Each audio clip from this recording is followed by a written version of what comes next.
نحمده ونصلي ونسلم على سيدنا وشفيعنا وحبيبنا محمد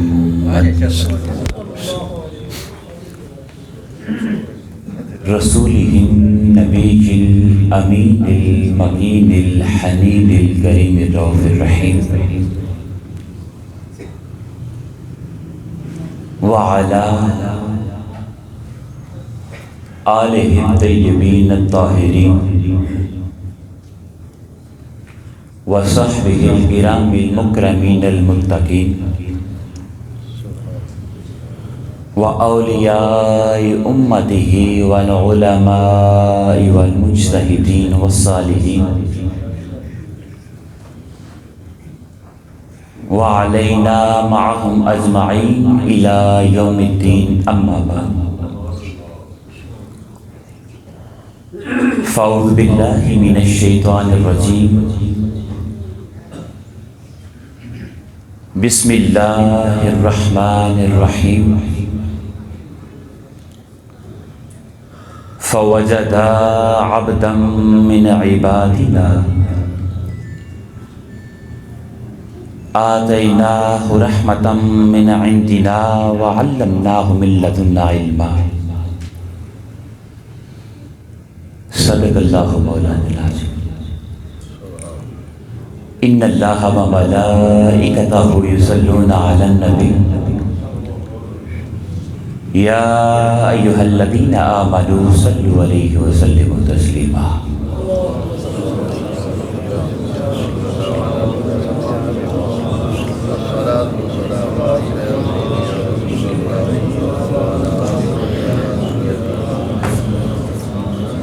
وعلی آلک واصحابک یا سیدی یا نور اللہ۔ حاضرین محترم، اللہ رب العزت کا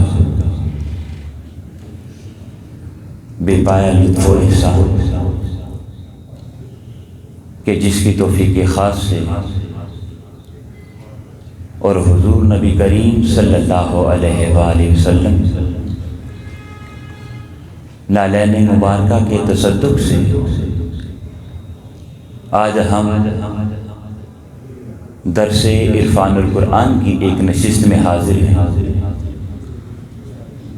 اللہ رب العزت کی بارگاہ میں التجا کرتے ہیں باری تعالیٰ ہمارا مل بیٹھنا اور سننا سنانا اپنی بارگاہ عالیہ میں قبول فرمانا۔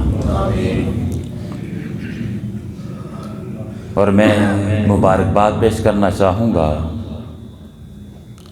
محترم المقام محترم محمد اقبال گوندل صاحب، ذیلی نائب صدر تحریک منہاج القرآن منڈی بہاؤالدین، محترم المقام سعید احمد گوندل صاحب، صدر پاکستان عوامی تحریک ملکوال، محترم المقام علامہ محمد اسحاق القادری صاحب، ناظم تحریک منہاج القرآن ملکوال، سید مقبول حسین شاہ گیلانی صاحب، سید تحسین احمد شاہ صاحب، صدر تحریک منہاج القرآن بھیرا، اور آپ کے ساتھ علامہ اعجاز احمد صاحب بادشاہ پور سے، محترم المقام علامہ ظفر اقبال صاحب، محترم المقام علامہ صفدر حسین گیلانی صاحب، اور آپ کے ساتھ مبارکباد کے مستحق ہیں محمد ارسلان قادری صاحب، صدر MSM ملکوال، علامہ محمد نذیر صابری صاحب، اور محترم المقام سجاد حسین قادری صاحب، صدر تحریک منہاج القرآن ملکوال، اور قبلہ قاری صاحب محترم المقام قاری سعید احمد صاحب، امام مسجد حاضہ۔ تمامی حضرات مبارکباد کے مستحق ہیں، اور اسی کے ساتھ اللہ رب العزت کی بارگاہ میں التجا کرتا ہوں باری تعالیٰ جو دوست احباب بھی اس درس عرفان القرآن میں دور سے آئے ہیں یا نزدیک سے آئے ہیں، مولا تو ان کو قدم قدم پر بے حساب نیکیاں عطا فرما، اور ان کا آنا اپنی بارگاہ عالیہ میں شرف قبولیت عطا فرما۔ حاضرین محترم، جو آیے کریمہ میں نے آپ کے سامنے تلاوت کرنے کا شرف حاصل کیا، یہ سورہ الکہف کی آیت نمبر 65 ہے، جس میں اللہ رب العزت اپنے دو بندوں کا ذکر فرما رہا ہے۔ ان میں ایک حضرت موسیٰ علیہ السلام کی ذات ذی وقار ہے، اور دوسرے حضرت خضر علیہ السلام ہے۔ آپ نے جس طرح سبحان اللہ ماشاءاللہ کہا ہے، تو اس طرح میرا بھی دل نہیں کرے گا گفتگو کرنے کا، تھوڑا سا اپنے ذوق کا اظہار کریں تاکہ میرا دل کرے بولنے کا۔ تو حاضرین محترم، اس آیت کریمہ کے اندر دو بندوں کا ذکر ہے۔ اس آیت کریمہ سے چند آیات بینات پہلی اور چند آیات بینات اس آیت کریمہ کے بعد ہیں۔ ان تمام آیات بینات میں خالق کائنات نے اپنے دو بندوں کا ذکر فرمایا، ان کا مکالمہ بیان کیا ہے، جن میں ایک حضرت موسیٰ علیہ السلام ہیں اور دوسرے حضرت خضر علیہ السلام ہیں۔ اس سے پہلے کہ میں اس آیت کریمہ کی آپ کے سامنے تفسیر بیان کروں، چند نکات بیان کروں، میں چاہتا ہوں، کیونکہ آج کی میری گفتگو جو ہے وہ اولیاء کی شان پر ہے۔ سننا چاہتے ہیں نا؟ ہم ویسے بھی اولیاء کو ماننے والے ہیں۔ تو دوستان ذی وقار، ہم نے آج دیکھنا ہے کہ قرآن کریم کے اندر کتنے مقامات ہیں۔ ظاہر ہے تمام مقامات تو ہم اس نشست میں آپ کے سامنے بیان نہیں کر سکیں گے، لیکن ان میں سے چند مقام آپ کے سامنے ہم بیان کریں گے قرآن کریم کی روشنی میں، کہ جہاں جہاں خالق کائنات نے اپنے اولیاء کا ذکر فرمایا ہے۔ حاضرین محترم، پہلا مقام حضرت سلیمان علیہ السلام، انہوں نے جب اعلان کیا اپنے سلطنت میں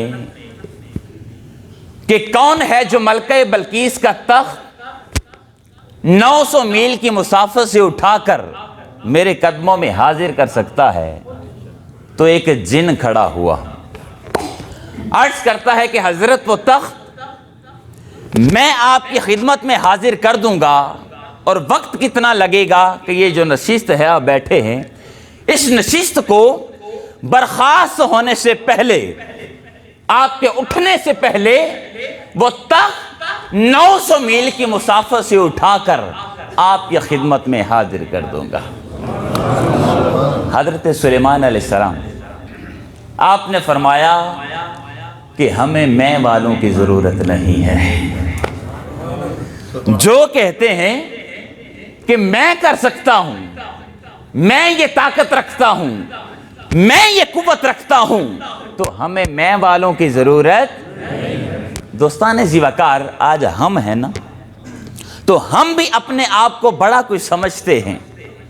ہم سمجھتے ہیں کہ اگر میں خدا نخواستہ اس گھر میں نہ رہا تو میرے بغیر یہ گھر نہیں چل سکتا۔ کوئی سمجھتا ہے کہ اگر میں اس فیکٹری میں نہ رہا، اس کمپنی میں نہ رہا، تو میرے بغیر یہ کمپنی نہیں چل سکتی، یہ فیکٹری نہیں چل سکتی۔ اگر کسی کو خالق کائنات نے اقتدار عطا کیا، وہ صاحب اقتدار ہے، حکومت میں ہے، تو وہ یہ سمجھتا ہے کہ اگر میں اس حکومت میں نہ رہا تو میرے بغیر یہ حکومت، بولیے نا، نہیں چل سکتی۔ تو ہم اپنے آپ کو بڑا کچھ سمجھتے ہیں۔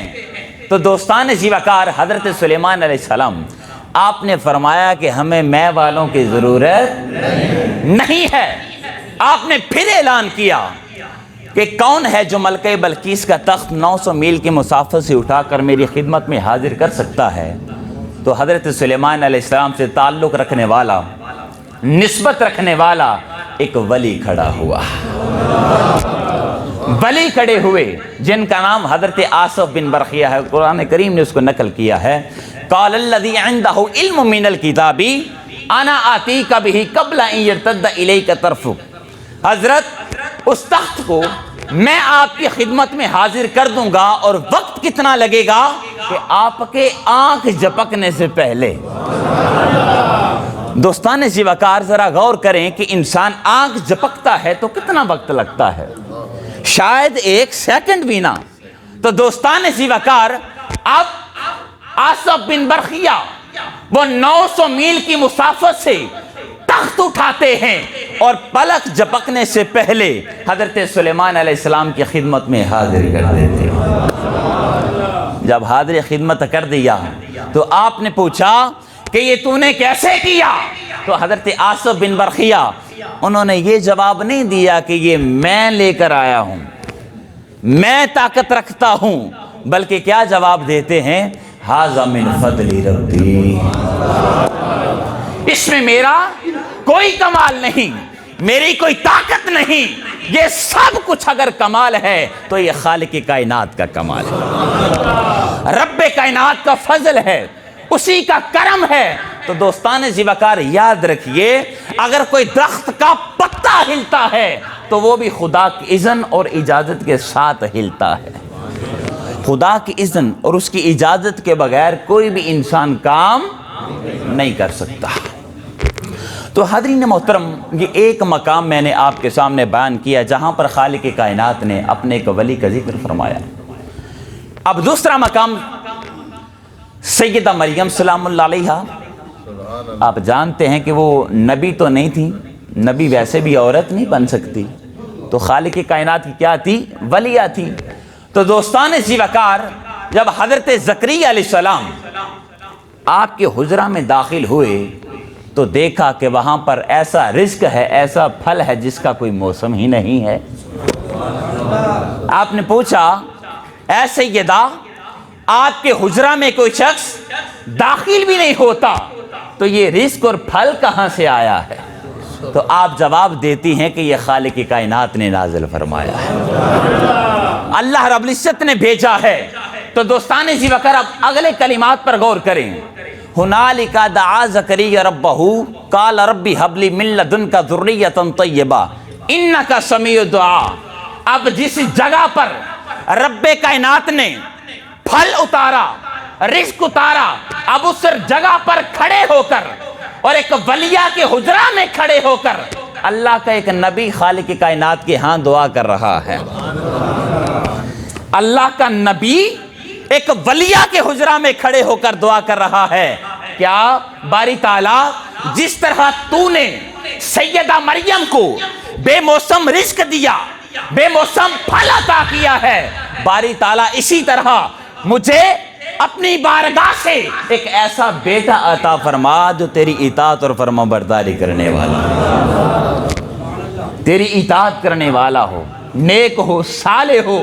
تو دوستان ذی وقار خالق کائنات نے حضرت زکریا علیہ السلام کو حضرت یحییٰ علیہ السلام کی بشارت عطا فرمائی۔ 2 مقام۔ تیسرا مقام جو بڑا معروف ہے اور بالخصوص جو تحریک منہاج القرآن کے لوگ ہیں انہوں نے حضور شیخ الاسلام ڈاکٹر محمد طاہر القادری مدد اللہ علیہ ان سے بھی بارہا یہ اس بات کو سنا ہوگا، وہ جو اولیاء ہیں جن کا قرآن کریم میں واقعہ بیان ہے وہ ہیں اصحاب کہف۔ کون ہے بولیے؟ اصحاب کہف۔ اصحاب کہف ایک ظالم اور جابر حکمران کے ظلم سے بچنے کے لیے، چھپنے کے لیے جا رہے تھے، تو ان کی سنگت میں، ان کی معیت میں کتا بھی آ گیا۔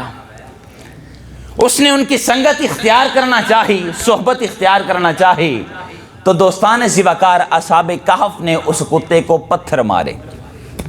جب اس کتے کو پتھر مارے تو کتا خالق کائنات کی بارگاہ میں عرض کرتا ہے، باری تعالیٰ مجھے زبان عطا فرما، میں تیرے ان بندوں سے کلام کرنا چاہتا ہوں، ان سے کیا کرنا چاہتا ہوں؟ کلام کرنا چاہتا ہوں۔ تو دوستان ذی وقار رب کائنات نے اس کتے کو زبان عطا فرمائی۔ اب وہ کتا اصحاب کہف سے مکالمہ کر رہا ہے، کلام کر رہا ہے، گفتگو کر رہا ہے کہ اللہ والو مجھے پتھر کیوں مارتے ہو؟ مجھے پتھر کیوں مارتے ہو؟ اصحاب کہف نے جواب دیا کہ ہم پتھر اس لیے مارتے ہیں کہ تم ہو کتے اور ہم تو ایک ظالم اور جابر حکمران کے، حاکم کے، بادشاہ کے ظلم سے چھپنے کے لیے جا رہے ہیں۔ تم ہو کتے، اگر تم بھی ہمارے ساتھ آ گئے تو جب تم ہمارے دشمن کو دیکھو گے تو تم کیا کرو گے؟ بھونکو گے۔ تو جب تم بھونکو گے تو ہمارے دشمن کو پتہ چل جائے گا، تو اس لیے ہم تمہیں اپنے ساتھ نہیں رکھ سکتے۔ تو وہ کتا ان اللہ والوں کو کیا جواب دیتا ہے کہ اللہ والوں مجھ سے ڈرو نہ، مجھ سے خوف زدہ نہ ہوں، کیونکہ جو خدا کے ولی بن جاتے ہیں، خدا کے عاشق بن جاتے ہیں، خدا سے محبت کرنا شروع کر دیتے ہیں، میں ان اولیاء پر پھر بھونکتا نہیں ہوں۔ جو اللہ سے محبت کرنا شروع کر دیتے ہیں، میں ان لوگوں سے محبت کرنا شروع کر دیتا ہوں۔ امام قرطبی نے اپنی تفسیر میں نقل کیا ہے، اور حضرت کعب بن احبار رضی اللہ تعالیٰ عنہ انہوں نے بھی اس کتے کی پوری کیفیت کو بیان کیا۔ فقام الکلب علی رجلیہ ورفع یدیہ الی السماء کہیئۃ الداعی منطق۔ آپ بیان کرتے ہیں وہ کتا اپنی ٹانگوں پر کھڑا ہو جاتا ہے اور اپنے ہاتھوں کو آسمان کی طرف بلند کر لیتا ہے، جس طرح کوئی دعا کرنے والا یا کوئی مقرر خطیب تقریر کرنے والا اپنے ہاتھوں کو بلند کرتا ہے، تو اسی طرح وہ کتا اپنی ٹانگوں پر کھڑا ہو جاتا ہے اور اپنے ہاتھوں کو آسمان کی طرف بلند کرتا ہے، اور کیا کہتا ہے؟ اے اللہ والو لا تخافو، مجھ سے خوف زدہ نہ ہوں، انی احب حب اللہ تعالی، کیونکہ جو لوگ اللہ سے محبت کرنا شروع کر دیتے ہیں، میں ان لوگوں سے محبت کرنا شروع کر دیتا ہوں، میں ان لوگوں سے محبت کرتا ہوں۔ تو دوستان ذی وقار، اب آپ جانتے ہیں کہ وہ کتا اصحاب کہف کی سنگت اختیار کرتا ہے، ان کی معیت اختیار کرتا ہے، اور وہ اصحاب کہف 309 سال تک اس غار میں آرام کرتے رہے، غار میں لیٹے رہے، لیکن جب جاگے قال قائل منہم کم لبثتم، تو کسی نے پوچھا اے اللہ والو تم یہاں پر کتنا عرصہ آرام کرتے رہے؟ اب آگے جو مضمون آ رہا ہے بڑا خوبصورت مضمون ہے، تم یہاں پر کتنا عرصہ آرام کرتے رہے؟ تو دوستان ذی وقار وہ اللہ والے کیا جواب دیتے ہیں کہ ہم نے یہاں پر کتنا عرصہ گزارا، یومن او بعد یوم، ہم نے یہاں پر ایک دن یا دن کا کچھ حصہ گزارا ہے۔ آپ دوستان ذی وقار، اگر میں آپ سے سوال کروں کہ آپ مسلسل 2 دن 3 دن سوئے رہیں، آپ جب جاگیں تو کیا آپ کی کیفیت وہی ہوتی ہے جو سونے سے پہلے ہوتی ہے؟ بولیے نا، کیا کپڑے ویسے ہی ہوتے ہیں جو سونے سے قبل ہوتے ہیں؟ نہیں، سلوٹیں آ جاتی ہیں، میلے ہو جاتے ہیں۔ اگر انسان نے خط بنوایا ہے تو وہ دوبارہ سے بال آ جاتے ہیں، اور اسی طرح اگر کوئی کثیر وقت آرام کرتا رہے، سویا رہے، تو اس میں تبدیلی آ جاتی ہے۔ لیکن دوستان ذی وقار، اب اگر ان لوگوں نے یہ جواب دیا کہ ہم یہاں پر ایک دن یا دن کا کچھ حصہ آرام کرتے رہے، تو اس کی کوئی وجہ بھی تو ہوگی نا۔ اگر ان میں تغیر آ گیا ہوتا، تبدل آ گیا ہوتا، ان کے بال وہ سفید ہو گئے ہوتے، ان کے کپڑے وہ میلے ہو گئے ہوتے، تو دوستان ذی وقار وہ جواب یہ نہ دیتے کہ ہم یہاں پر ایک دن یا دن کا کچھ حصہ آرام کرتے رہے۔ تو دوستان ذی وقار، انہوں نے پھر یہ جواب کیوں دیا کہ ہم یہاں پر ایک دن یا دن کا کچھ حصہ آرام کرتے رہے؟ دوستان ذی وقار، انہوں نے یہ جواب اس لیے دیا، جب وہ جاگتے ہیں 309 سال گزر جاتے ہیں، 309 سال گزر جانے کے باوجود بھی ان کے کپڑے بالکل صحیح اور سلامت تھے، ان کا جسم بھی سلامت تھا، اور یہاں تک بات نہیں، ان کی سنگت اور میت اختیار کرنے والا کتا خالق کائنات نے اس کو بھی بالکل صحیح اور سلامت رکھا۔ تو اب یہاں پر غور کریں، یہ اولیاء ہیں بنی اسرائیل کے، بنی اسرائیل کے اولیاء اگر غار میں سوئے رہیں، آرام کرتے رہیں، اور 309 سال کے بعد جب جاگیں تو ان کے جسم سلامت رہ سکتے ہیں، ان کے کپڑے سلامت رہ سکتے ہیں، ان کا کتا سلامت رہ سکتا ہے۔ تو دوستان زیوکار، اگر کسی ولی کا تعلق ہو سید الانبیاء کے ساتھ، غور کریں نا ذرا، بنی اسرائیل کے اولیاء اگر 309 سال تک وہاں پر سوئے رہیں، آرام کرتے رہیں، تو ان کے کپڑے بھی سلامت، ان کے جسم بھی سلامت، ان کا کتا بھی سلامت۔ اور اگر کسی ولی کا تعلق ہو سید الانبیاء کے ساتھ، آقا علیہ السلام کے ساتھ، کہ جن کی خاطر خالق کائنات نے ان انبیاء کو پیدا کیا، انسانوں کو پیدا کیا، جنات کو پیدا کیا، ملائکہ کو پیدا کیا، یہ زمین بنائی، تو دوستان زیوکار وہ بھی تاجدار کائنات کے لیے۔ آسمان کو تخلیق کیا تو یہ بھی بولیے کس کے لیے؟ تاجدار کائنات کے لیے۔ یہ جو کچھ آپ کو نظر آ رہا ہے دوستان زیوکار، وہ سب کچھ حضرت محمد مصطفیٰ صلی اللہ علیہ وسلم کے لیے سجا۔ تو ذرا غور کریں، اگر بنی اسرائیل کے اولیاء 309 سال تک آرام کرتے رہیں، سوئے رہیں، تو ان کے کپڑے اور جسم سلامت رہ سکتے ہیں، تو جس ولی کا تعلق ہو آقا علیہ السلام کے ساتھ، تو مجھے بتائیے کہ خالق کائنات ان کے جسموں کو اور کفن کو میلا ہونے دے گا؟ بلکہ بدرجہ اولا خالق کائنات سلامت رکھے گا۔ تو دوستان زیوکار، یہی وجہ ہے کہ خالق کائنات کے اولیاء جو ہوتے ہیں، ان کو خالق کائنات یہ درجہ اور مقام عطا فرماتا ہے۔ اس کے پیچھے ایک ریزن ہے، کیونکہ ان لوگوں نے اپنی زندگی اللہ اللہ کرتے ہوئے بسر کی ہوتی ہے، اپنا تن من دھن خالق کائنات پر قربان کیا ہوتا ہے۔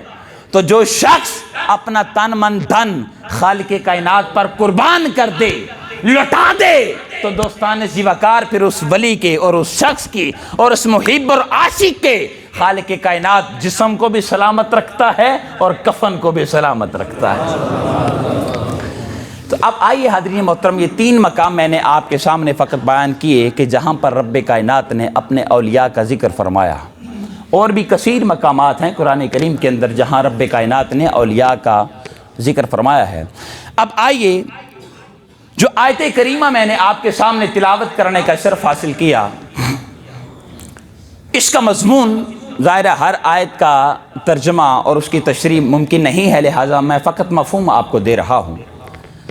حضرت موسیٰ علیہ السلام اللہ رب العزت کی بارگاہ میں التجا کرتے ہیں، باری تعالیٰ کیا اس روئے زمین پر کوئی ایسا شخص بھی موجود ہے جو مجھ سے بھی زیادہ علم رکھتا ہو، مجھ سے بڑا عالم ہو؟ تو خالق کائنات نے ارشاد فرمایا، وَفَوْقَ كُلِّ ذِي عِلْمٍ عَلِيمٍ، اے موسیٰ ہر علم والے کے اوپر ایک علم والا ہوتا ہے، ہر عالم کے اوپر ایک عالم ہوتا ہے۔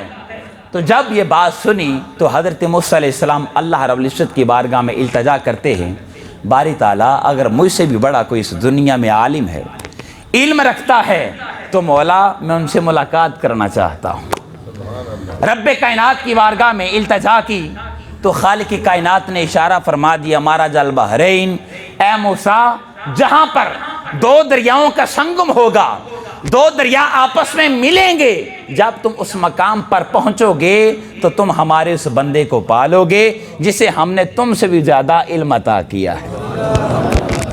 تم سے زیادہ بولیے کیا؟ علم عطا کیا ہے۔ تو حاضرین محترم، حضرت موسیٰ علیہ السلام اپنے خادم یوشع بن نون کو لے لیتے ہیں اور اپنے ساتھ کھانے کے لیے ایک بھنی ہوئی مچھلی بھی لے لیتے ہیں۔ سردیوں کا موسم ہے، آپ کو بھی مچھلی پسند ہے یا نہیں؟ بولیے نا، پسند ہے نا؟ تو حضرت موسیٰ علیہ السلام انہوں نے بھی اپنے ساتھ بھنی ہوئی مچھلی لے لی۔ اب سفر جاری ہے، ایک جگہ پر تھکاوٹ کی وجہ سے ٹھہرے، سفر پھر جاری ہوا۔ حضرت موسیٰ علیہ السلام نے اپنے خادم یوشع بن نون سے وہ بھنی ہوئی مچھلی جو لے کر آئے تھے اس کو طلب کیا۔ تو حضرت یوشع بن نون وہ عرض کرتے ہیں کہ حضرت جس جگہ پر ہم ٹھہرے تھے آرام کرنے کے لیے، وہاں پر وہ مچھلی زندہ ہو کر دریا میں چلی گئی تھی. زندہ ہو کر بولیے دریا میں چلی گئی سرنگ بنا کر.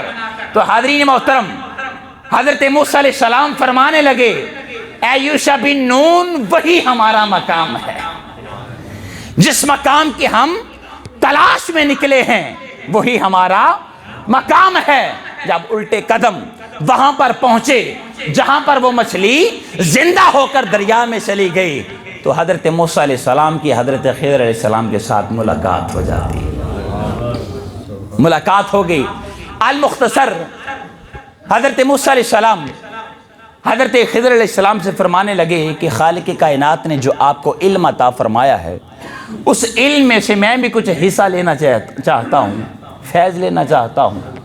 تو حضرت خضر علیہ السلام نے جواب دیا کہ اے موسیٰ آپ میرے ساتھ صبر نہیں کر سکیں گے. انک لن تستطیع معی صبرا، آپ میرے ساتھ صبر نہیں کر سکیں گے. لیکن ہاں اگر آپ میری معیت اور میری سنگت اختیار کرنا چاہتے ہیں تو ایک شرط ہے، اور شرط یہ ہے کہ آپ کوئی سوال نہیں کریں گے. آپ کوئی سوال نہیں کریں گے. تو حاضرین محترم اب یہ مختصر قافلہ نکلتا ہے. آگے گئے کشتی پر سوار ہوئے تو حضرت خضر علیہ السلام نے اس کشتی میں سوراخ کر دیا. کیا کیا بولیے؟ سوراخ کر دیا. حضرت موسیٰ علیہ السلام پکار اٹھے کہ اے خضر آپ نے یہ کیا کر دیا ہے؟ ایک غریب کی کشتی ہے، مسکین کی کشتی ہے، اس میں آپ نے سوراخ کر دیا ہے، عیب کر دیا ہے. اس غریب کی روزی روٹی چل رہی تھی تو آپ نے اس کے اندر عیب کر دیا ہے. تو حضرت خضر علیہ السلام آپ فرمانے لگے کہ اے موسیٰ میں نے پہلے ہی کہا تھا کہ آپ میرے ساتھ صبر نہیں کریں گے، نہیں کر سکیں گے. دوستان ذی وقار اب یہ قافلہ دوبارہ آگے بڑھتا ہے. آگے گئے تو حضرت خضر علیہ السلام نے ایک بچے کو قتل کر دیا. بچے کو قتل کر دیا، مار دیا. موسیٰ علیہ السلام وہ پھر بول اٹھے کیا خضر آپ نے یہ کیا کر دیا؟ ایک بچے کو قتل کر دیا، نہ حق مار دیا. تو حضرت خضر علیہ السلام آپ پھر بول اٹھے کہ اے موسیٰ میں نے پہلے ہی کہا تھا کہ آپ میرے ساتھ صبر نہیں کر سکیں گے. المختصر یہ قافلہ پھر آگے بڑھتا ہے. جب آگے گئے تو دوستان ذی وقار اس قافلے نے ایک قریہ والوں، ایک گاؤں والوں سے کھانا طلب کیا. کھانا مانگا، گاؤں والوں نے کھانا دینے سے انکار کر دیا. اس گاؤں میں 2 یتیم بچے رہتے تھے، ان کی دیوار بالکل گرنے کے قریب تھی. تو حضرت خضر علیہ السلام نے اس دیوار کو دوبارہ سے تعمیر کر دیا. دیوار کو کیا کیا؟ تعمیر کر دیا. موسیٰ علیہ السلام پھر بول اٹھے کہ یہ آپ نے کیا کر دیا؟ ہم نے گاؤں والوں سے کھانا طلب کیا تو انہوں نے کھانا دینے سے انکار کر دیا. اگر آپ چاہتے تو گاؤں والوں سے کھانا لے لیتے، کوئی اجرت لے لیتے یہ جو آپ نے دیوار تعمیر کی ہے. تو حضرت خضر علیہ السلام آپ فرمانے لگے اے موسیٰ میں پہلے ہی جانتا تھا کہ آپ میرے ساتھ صبر نہیں کر سکیں گے، لہٰذا اب ہماری سنگت ختم، ہمارے راستے جدا. لیکن جو 3 واقعات پیش آئے ہیں وہ میں بیان کیے دیتا ہوں. پہلا واقعہ جو کشتی کے اندر میں نے سوراخ کیا، وہ سوراخ میں نے اس لیے کیا کہ ایک ظالم اور جابر اور غاصب حاکم ہے، بادشاہ ہے، وہ دیکھتا ہے کہ جس کی کشتی نئی ہوتی ہے اس میں کوئی عیب نہیں ہوتا، کوئی نقص نہیں ہوتا، تو اس کشتی پر قبضہ کر لیتا ہے. کیا کرتا ہے؟ کشتی پر قبضہ کر لیتا ہے. اب میں نے سوراخ عیب نقص اس لیے کیا جب وہ ظالم بادشاہ اس کشتی کو دیکھے گا تو اس پر قبضہ نہیں کرے گا اور اس مسکین کی روزی روٹی جو چل رہی ہے وہ چلتی رہے گی. دوسرا واقعہ، بچے کو جو قتل کیا، بچے کو جو مارا، وہ اس لیے کہ یہ بچہ بڑا ہو کر خود بھی گمراہ ہوتا اور اپنے والدین کو بھی گمراہ کرتا، اور اس کے بدلے خالق کائنات کی بارگاہ میں التجا کی، باری تعالیٰ اس کے والدین کو ایک اچھا نعم البدل عطا فرما. اور تاریخ میں آیا ہے کہ خالق کائنات نے ان والدین میں سے کثیر اولیاء کو پیدا فرمایا، کثیر اللہ کے ولی بنے۔ اب حاضرین محترم، تیسرا واقعہ جو یتیم بچوں کی دیوار کو تعمیر کر دیا، وہ کس لیے؟ اب ایک ذہن میں سوال آتا ہے کہ ممکن ہے کہ اس گاؤں کے اندر، اس قریہ کے اندر اور بھی یتیم بچے رہتے ہوں، لیکن ان دو یتیم بچوں کی دیوار کو تعمیر کیوں کیا؟ قرآن کریم اس کی طرف اشارہ کر رہا ہے، وَكَانَ أَبُوهُمَا صَالِحًا، اس لیے کہ ان یتیم بچوں کے جو والد تھے، جو آباء و اجداد تھے، وہ خالق کائنات کے صالح بندے تھے، نیک بندے تھے، ولی تھے۔ تو دوستان زیوکار، اب پتہ یہ چلا کہ اگر کوئی باپ وہ ولی ہو، نیک ہو، صالح ہو، تو اس کا فائدہ اس کی اولاد کو بھی پہنچتا ہے۔ اگر والد، باپ، دادا وہ نیک ہوں تو اس کا فائدہ کس کو؟ اولاد کو بھی پہنچتا ہے۔ تو دوستان زیوکار، اختصار کے ساتھ میں نے اس واقعہ کو آپ کے سامنے بیان کیا۔ اب جو تین روحانی پہلو اس آیت کریمہ کے اندر بیان ہوئے ہیں، اور حضور شیخ الاسلام ڈاکٹر محمد طاہر القادری مدد العالی آپ نے بھی بیان فرمائے، ان کو میں آپ کے سامنے بیان کرنا چاہتا ہوں۔ اور اس کے اندر ہمارے لیے بھی ایک اصلاح کا پہلو ہے، ہمیں چاہیے کہ اس بات کو اپنی ذات کے اوپر بھی لاگو کریں۔ پہلی چیز، جب اس کشتی کے اندر سوراخ کیا تو حضرت خضر علیہ السلام نے جو کلمہ اور صیغہ اور لفظ استعمال کیا، وہ کیا؟ فَأَرَدْتُ، وہ کیا؟ بولیے۔ علماء کرام تشریف فرما ہے، فَأَرَدْتُ، میں نے ارادہ کیا۔ تو دوستان زیوکار، حضرت خضر علیہ السلام نے اس کشتی کے اندر نقص کیا، عیب کیا۔ تو جب کسی کام کے اندر نقص ہو، عیب ہو، تو دوستان زیوکار اس نقص اور عیب والی جو نسبت ہے وہ انسان کو اللہ کی طرف نہیں کرنی چاہیے بلکہ اپنی ذات کی طرف کرنی چاہیے۔ تو حضرت خضر علیہ السلام انہوں نے کیا بیان کیا؟ فَأَرَدْتُ، میں نے ارادہ کیا کہ اس کشتی میں کیا کر دوں؟ نقص کر دوں، عیب کر دوں۔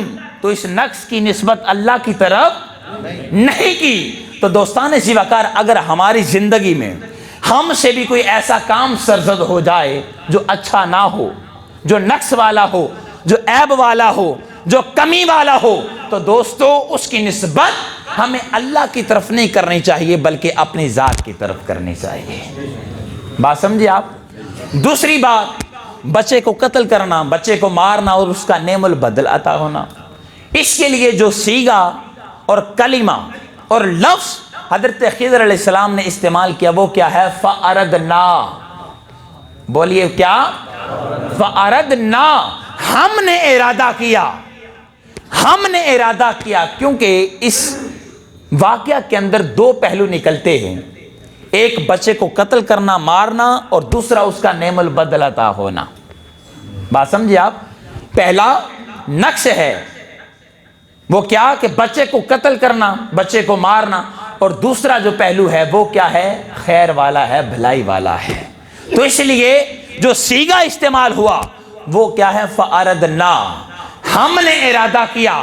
تو اس کے اندر جو نقص ہے، جو عیب ہے، یعنی بچے کو قتل اور مارنا ہے، اس کی نسبت حضرت خضر علیہ السلام نے اپنی ذات کی طرف کی، اور جو بھلائی اور خیر والا اور نعم البدل والا پہلو ہے اس کی نسبت خالق کائنات کی طرف کی، اللہ رب العزت کی طرف کی ہے۔ تو دوستو، اگر ہماری زندگی میں ہم کوئی ایسا کام کریں جو خیر والا ہو، بھلائی والا ہو، صدقہ و خیرات ہو، یا کسی کے ساتھ بھی ہم حسن سلوک کر دیں، احسان کر دیں، تو اس احسان کی نسبت خالق کائنات کی طرف کرنی چاہیے کہ رب کائنات نے مجھے یہ توفیق عطا فرمائی اور میں نے یہ کام کر دیا۔ تیسری چیز وہ کیا ہے؟ بولیے نا، دیوار کو بنانا۔ اب دیوار کو بنانے کے اندر سراسر بھلائی ہے، سراسر خیر ہے، تو اس کے لیے جو صیغہ اور کلمہ استعمال ہوا ہے وہ کیا ہے؟ فَأَرَادَ، فَأَرَادَ رَبُّكَ، یہ آپ کے رب نے ارادہ کیا۔ تو دوستو اس کی نسبت حضرت خضر علیہ السلام نے اپنی ذات کی طرف نہیں کی بلکہ خالق کائنات کی طرف کی ہے، کہ آپ کے رب نے ارادہ کیا کہ ان غریب یتیم بچوں کی دیوار کو دوبارہ سے تعمیر کر دیا جائے۔ تو دوستان اسی وقار اگر ہماری زندگی میں بھی کوئی ایسا کام سرزد ہو جو نقص والا ہو، عیب والا ہو، تو اس کی نسبت ہمیں اپنی ذات کی طرف کرنی چاہیے، اور جو کام اچھا ہو، بلائی والا ہو، خیر والا ہو، تو اس کی نسبت بولیے کس کی طرف؟ اللہ رب العزت کی طرف۔ اس میں سے ایک اور ولایت کا پہلو حضور شیخ الاسلام نے نکالا ہے، بڑا خوبصورت ہے۔ آپ فرماتے ہیں کہ جب انسان ولایت کی سیڑھی پر قدم رکھتا ہے تو اس وقت انسان کے اندر میں ہوتی ہے۔ بولیے اس وقت کیا ہوتی ہے؟ میں ہوتی ہے۔ فَأَرَدْتُ، میں نے ارادہ کیا۔ اس وقت انسان میں میں ہوتی ہے، لیکن جب انسان کسی درجے پر فائز ہو جاتا ہے، کسی رتبے پر فائز ہو جاتا ہے، تو پھر وہ میں سے نکل کر ہم میں آ جاتا ہے۔ فَأَرَدْنَا، ہم میں آ جاتا ہے۔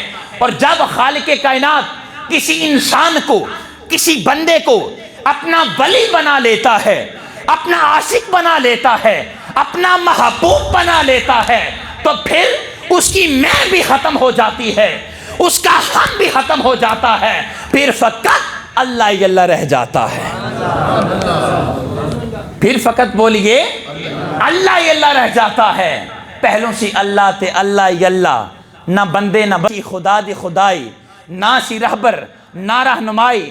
پھر خیال آیا ہونے کی کلے کی رہنا، شاید تائیوں پیاکن سی کہنا، تے پہلوں بنایا خدائی دا کہنا، جس تا وضو بن میں نہ نہیں لینا، خدا دیو دے نال سیا شنائی، اے دنیا پھر اسے دی خاطر بنائی۔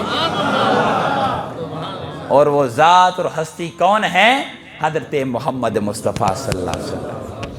تو دوستان زیوکار، جب انسان ولایت کے درجے پر فائز ہو جاتا ہے، خالق کائنات کسی کو اپنا ولی بنا لیتا ہے، عاشق اور محبوب بنا لیتا ہے، پھر انسان کو خالق کائنات حق تصرف عطا فرما دیتا ہے کہ وہ اس کائنات کو جس طرح سے چلانا چاہے چلا سکتا ہے، جس طرح سے چلانا چاہے چلا سکتا ہے۔ کثیر مثالیں ہیں، فقط ایک تو آپ کے سامنے بیان کیے دیتا ہوں، اور اس میں سے پہلے میں چاہتا ہوں کہ ولایت جو ہے اس کے بہت سارے معنی ہیں۔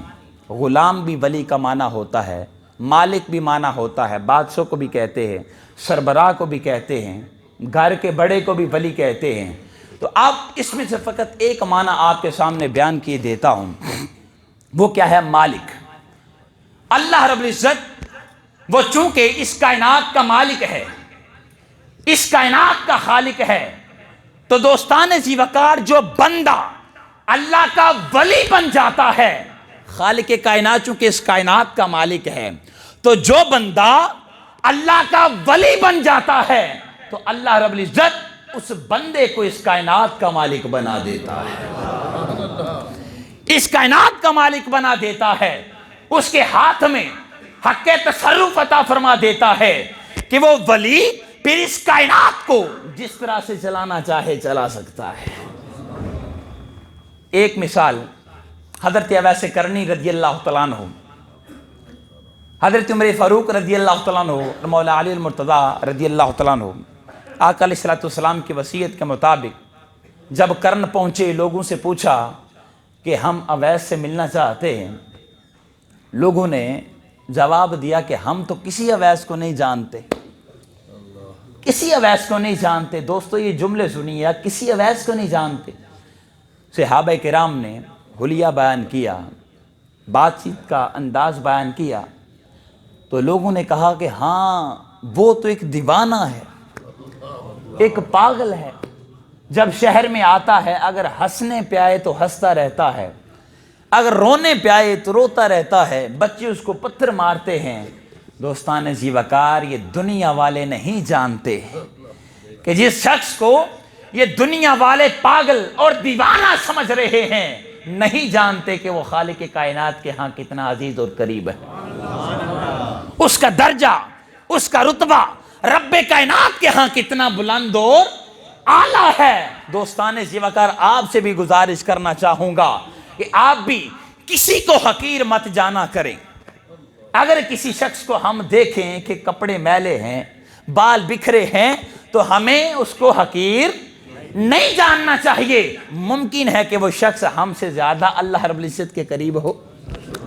آپ دوستان زیوکار، صحابہ کرام جب پہنچتے ہیں، دیکھتے ہیں کہ سیدنا اویس قرنی رضی اللہ تعالیٰ عنہ وہاں پر عبادت میں مشغول ہیں، خالق کائنات کے ہاں عبادت کر رہے ہیں۔ ادھر بکریاں چر رہی ہیں، بھیڑیں چر رہی ہیں، اور حضرت اویس قرنی رضی اللہ تعالیٰ عنہ وہ وہاں پر عبادت میں مشغول ہیں، اور بکریوں اور بھیڑوں کی حفاظت بھیڑیے کر رہے ہیں۔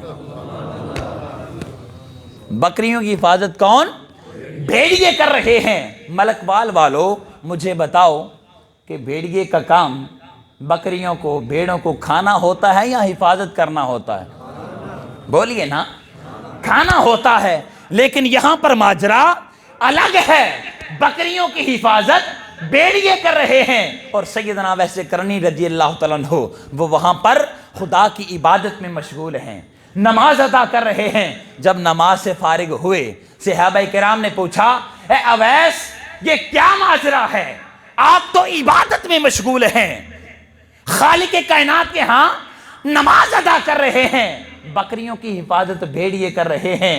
آپ نے جواب دیا، اے آقا کے صحابیوں، جو شخص اپنا تن من دھن خالق کائنات پہ قربان کر دیتا ہے، پھر رب کائنات کیونکہ اس کائنات کا مالک ہے، تو خالق کائنات اس ولی کو اس کائنات کا مالک بنا دیتا ہے، حق کے تصرف عطا فرما دیتا ہے، پھر وہ جس طرح سے چلانا چاہے اس کائنات کو چلا سکتا ہے، چلا سکتا ہے۔ آپ سیدنا اویس قرنی رضی اللہ تعالیٰ عنہ ان کا تذکرہ ہے تو اگلی بات پہ سن لیجئے۔ صحابہ کرام نے آقا علیہ السلام کا پیغام دیا کہ آقا علیہ السلام نے فرمایا ہے کہ آقا کی امت کے لیے بخشش اور مغفرت کی دعا کر دیں۔ سیدنا اویس قرنی رضی اللہ تعالیٰ عنہ فوراً سجدے میں گر جاتے ہیں، طویل سجدہ کرتے ہیں اور سجدے میں پڑے رہتے ہیں۔ صحابہ کرام نے ہلایا، جب اٹھے تو کیا جواب دیتے ہیں؟ اے آقا کے صحابیوں، اگر آپ مجھے سجدے سے نہ اٹھاتے تو خدا کی قسم تب تک میں سجدے میں پڑا رہتا جب تک خالق کائنات آقا کی ساری امت کی بخشش اور مغفرت کے لیے مغفرت نہ کرتا، تب تک میں سجدے میں پڑے رہتا جب تک خالق کائنات آقا کی ساری امت کی بخشش اور مغفرت نہ فرما دیتا ہے۔ تو دوستو، اگر ایک ولی کا مقام اور رتبہ یہ ہو کہ وہ کیا آقا کی ساری امت کی بخشش اور مغفرت کروا سکتے ہیں، تو یہ جو حضور غوث پاک رحمت اللہ علیہ انہوں نے ایک جگہ پر ڈیرا ڈالا ہوا ہے، حضور داتا علی حجویری رحمت اللہ علیہ وہ کہیں پر تشریف فرما ہے، سلطان باہو رحمت اللہ علیہ وہ کہیں پر تشریف فرما ہے، تو دوستان زیوکار، جن لوگوں کا تعلق اور نسبت ان ذاتوں کے ساتھ ہو گیا، ان کے ساتھ اپنے تعلق کو جنہوں نے جوڑ لیا، تو خدا کی قسمت انہی کی نسبت ہمارے اس دنیا میں بھی کام آنی ہے اور ہماری آخرت میں بھی کام آنی ہے۔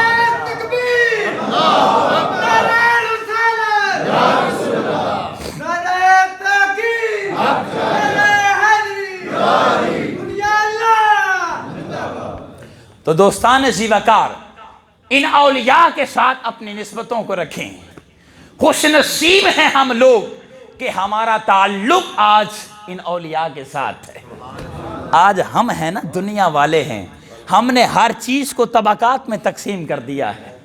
کوئی سمجھتا ہے کہ اللہ ہمارا ہے، کوئی سمجھتا ہے کہ رسول ہمارے ہیں، ایک طبقہ کہتا ہے کہ صحابہ کرام ہمارے ہیں، ایک طبقہ کہتا ہے کہ اہل بیت طہار ہمارے ہیں، ایک اولیاء کو لیا ہوا ہے۔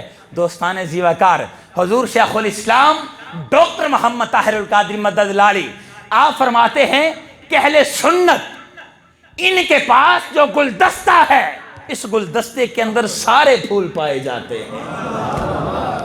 یہ خدا سے بھی محبت کرنے والے ہیں، مصطفیٰ علیہ السلام سے محبت کرنے والے ہیں، صحابہ کرام سے محبت کرنے والے ہیں، اہل بیت اطہار سے محبت کرنے والے ہیں، اور اللہ کے اولیاء سے بھی محبت کرنے والے ہیں۔ تو دوستو، خوش نصیب ہیں ہم لوگ کہ خالق کائنات نے ہمیں اتنا اچھا عقیدہ عطا فرمایا کہ ہم کسی سے بھی نفرت نہیں رکھتے بلکہ محبت ہی بانٹتے ہیں۔ اور تحریک منہاج القرآن یہ تو ویسے ہی محبت بانٹنے والی تحریک ہے، اور پوری دنیا کے اندر حضور شیخ الاسلام اور تحریک منہاج القرآن، یہ جو ٹوٹا ہوا تعلق انسان کا خالق کائنات سے ہے اور آقا علیہ السلام سے ہے اور قرآن سے ہے، اس تعلق کو دوبارہ سے بحال کرنے کی کوشش کر رہے ہیں کہ اس انسان کا تعلق دوبارہ سے رب کائنات کے ساتھ جڑ جائے، مصطفیٰ علیہ السلام سے جڑ جائے،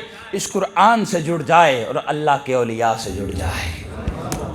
تو دوستو، جس انسان کو رب کائنات یہ پھر تصرف عطا فرماتا ہے، وہ اس کائنات کو میں نے پہلے ہی بیان کر دیا کہ جس طرح سے چلانا چاہے وہ چلا سکتا ہے۔ ایک اور مثال سنیے، حضور غوث پاک رحمت اللہ علیہ آپ کی خدمت میں ایک مرید حاضر ہوا، عرض کرتے ہیں کہ حضرت آپ سے بڑی محبت کرنے والا ہوں، لہذا میرا دل چاہتا ہے کہ آج رات کو افطاری آپ ہمارے گھر فرمائیں۔ تھوڑی دیر گزری، دوسرا مرید حاضر ہوا، حضرت آپ سے بڑی محبت کرنے والا ہوں، دل چاہتا ہے کہ رات کو افطاری آپ ہمارے گھر فرمائیں۔ آپ نے اس کی دعوت کو بھی قبول کر لیا۔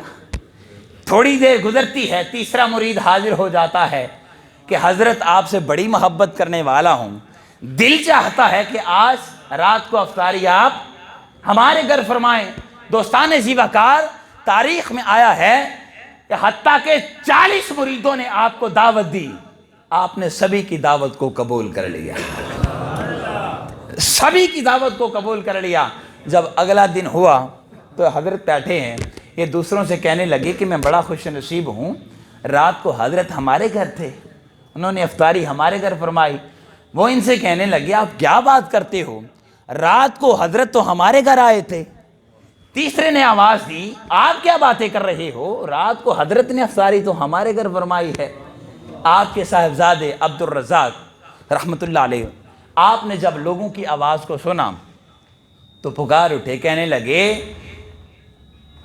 اے مریدو تم کیا باتیں کرتے ہو، کس بات پر جھگڑ رہے ہو؟ کوئی کہہ رہا ہے کہ حضرت رات کو ہمارے گھر تھے، کوئی کہہ رہا ہے رات کو حضرت ہمارے گھر تھے، کوئی کہہ رہا ہے رات کو حضرت ہمارے گھر تھے۔ ہے مریدو، رات کو حضرت تو گھر سے باہر ہی نہیں گئے، رات کو حضرت تو گھر سے باہر ہی نہیں گئی، انہوں نے افطاری تو اپنے گھر فرمائی ہے۔ تو دوستان زیوکار، گھر بھی فرمائی اور وہاں بھی فرمائی، کیوں؟ اس لیے کہ رب کائنات نے ان کو یہ طاقت، یہ قوت عطا فرمائی اور حق تصرف عطا فرمایا کہ وہ ایک ہی وقت میں 40 مقامات پر بھی حاضر ہو سکتے ہیں۔ تو دوستان زیوکار، ہمیں چاہیے کہ اللہ کے اولیاء سے اپنا تعلق جوڑیں، اپنی نسبت جوڑیں، کیونکہ انسان اس دنیا کے اندر جس سے محبت کرتا ہے قیامت کے دن اسی کے ساتھ ہوگا۔ تو آج اگر کوئی شخص وہ آقا علیہ السلام سے محبت کرتا ہے تو قیامت کے دن وہ آقا علیہ السلام کی سنگت اور معیت میں ہوگا۔ اور آج اگر کوئی حضور غوث پاک رحمت اللہ علیہ سے محبت کرنے والا ہے، داتا علی حجویری رحمت اللہ علیہ سے محبت کرنے والا ہے، اللہ کے اولیاء سے محبت کرنے والا ہے، تو دوستو قیامت کے دن وہ شخص، وہ انسان انہی کی جھنڈے کے نیچے ہوگا، انہی کی سنگت میں ہوگا، انہی کی معیت میں ہوگا۔ لہٰذا اپنا تعلق ان اولیاء سے جوڑیں۔ اب آخر میں مجھے محترم المقام سجاد صاحب وہ کہہ رہے تھے کہ چونکہ حضور سیدنا ابو بکر صدیق رضی اللہ تعالیٰ عنہ، ان کے لحاظ سے بھی چند کلمات جو ہیں، کیونکہ ان کا مہینہ ہے تو وہ میں آپ کے سامنے بیان کیے دیتا ہوں۔ حاضرین محترم، ثانی اثنین کی جو شان ہے سیدنا ابو بکر صدیق رضی اللہ تعالیٰ عنہ، اس سے کون واقف نہیں۔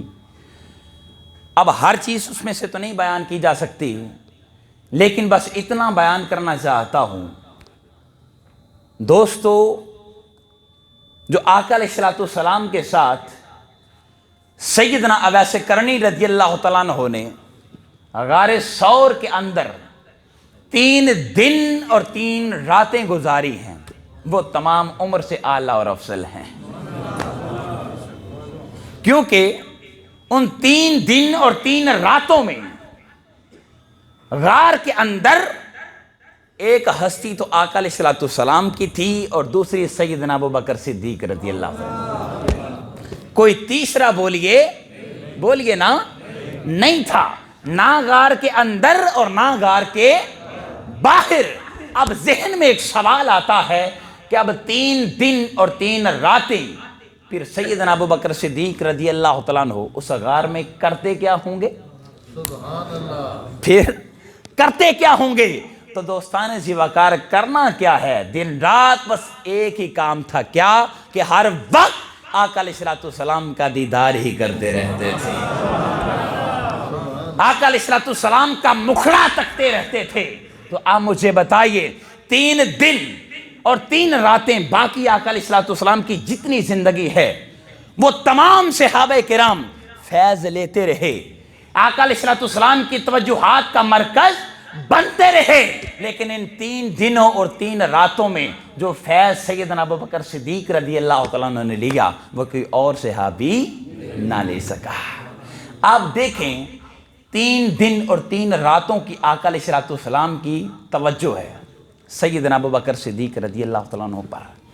ارے آقا علیہ الصلوۃ والسلام تو ایک اگر توجہ کر دیں سورج پر تو ڈوبا ہوا سورج پلٹ آتا ہے، اگر ایک توجہ کر دیں چاند پر جو چاند کے 2 ٹکڑے ہو جاتے ہیں، اگر ذات مصطفیٰ ایک توجہ کر دیں کنکریوں پر تو کنکریاں کلمہ پڑھنا شروع کر دیتی ہیں، اگر ایک توجہ کر دیں درختوں پر تو درخت جڑ سے کٹ کر ذات مصطفیٰ کی خدمت میں سجدے کو آ جاتا ہے، اگر ایک توجہ کر دیں کسی انسان پر اس کے سر پر ہاتھ رکھ دیں تو دوستو مرنے کے وقت تک اس کے بال وہاں سے سفید نہیں ہوتے۔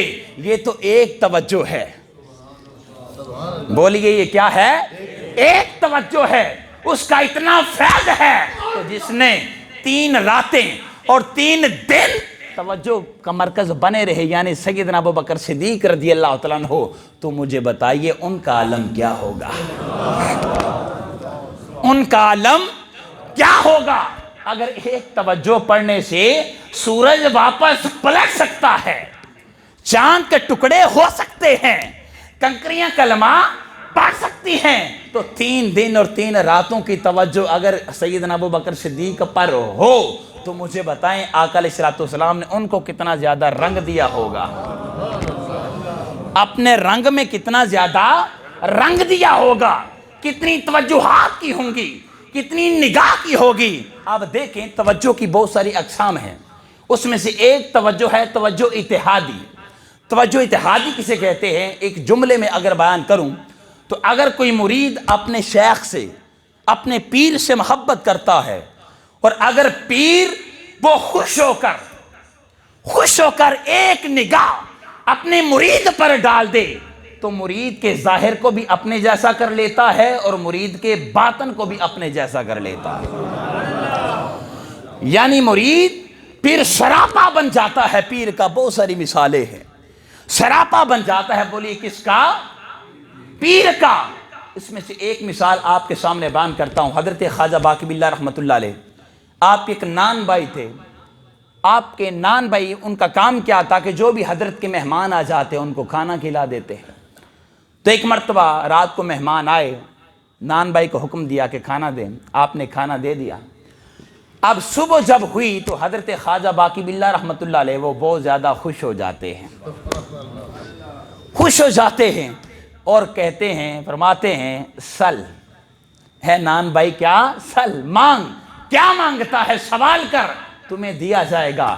اب وہ نان بھائی حضور شیخ الاسلام لکھتے ہیں، اب فرماتے ہیں کہ نان بھائی سادہ انسان تھا، کیا تھا؟ سادہ انسان تھا، تو مانگا کیا مانگتا ہے؟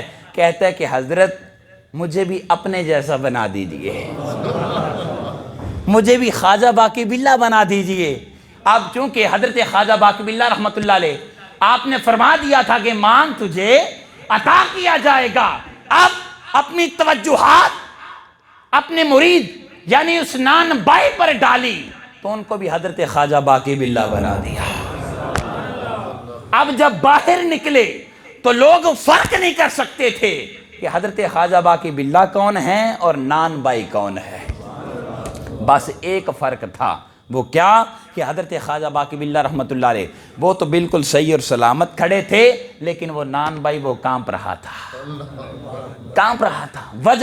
وجہ یہ ہے کہ حضرت خواجہ باقی باللہ رحمۃ اللہ علیہ آپ کو جو مقام ملا، جو رتبہ ملا، وہ تو عبادات کے بدلے میں ملا، ریاضات کی، مجاہدات کیے، اس کے بدلے میں رب کائنات نے آپ کو اس منصب پر، ولایت کے منصب پر فائز کر دیا، اور وہ جو نان بائی تھا اس کو تو مفت میں مل گیا، تو وہ برداشت نہ کر پائے اور 3 دن فقط زندہ رہے، 3 دن کے بعد وہ انتقال کر گئے۔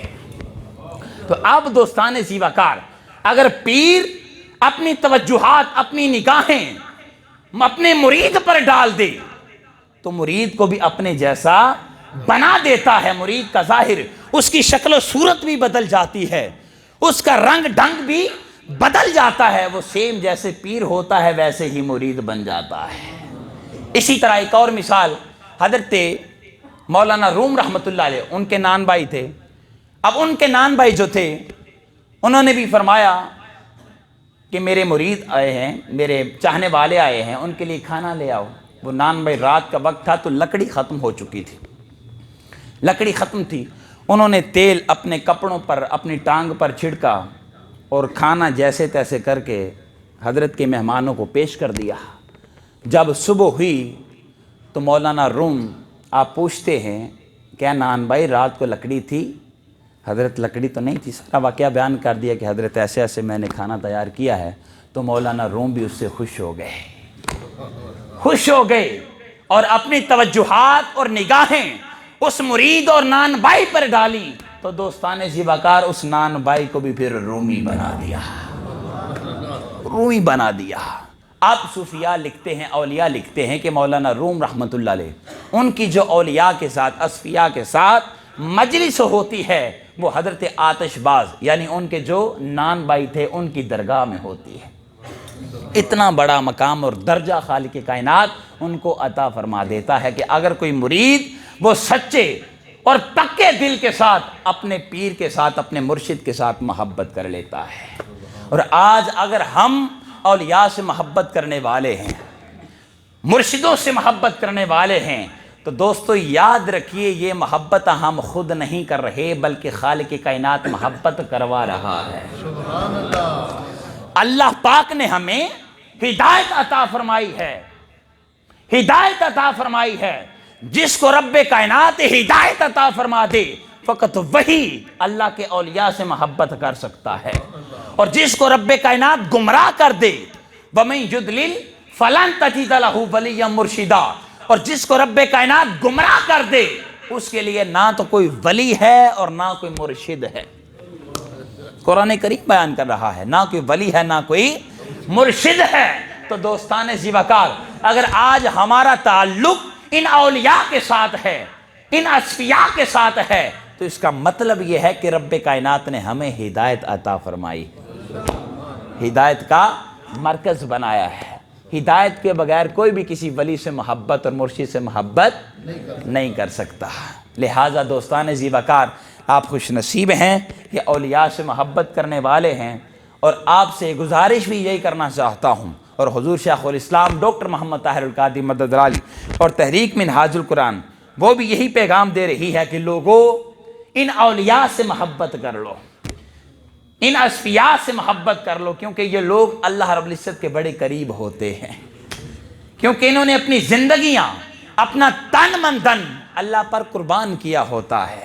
تو جو لوگ اپنا تن من دھن اللہ رب العزت پر قربان کر دیتے ہیں، خالق کائنات پھر ان لوگوں سے محبت کرنا شروع کر دیتا ہے۔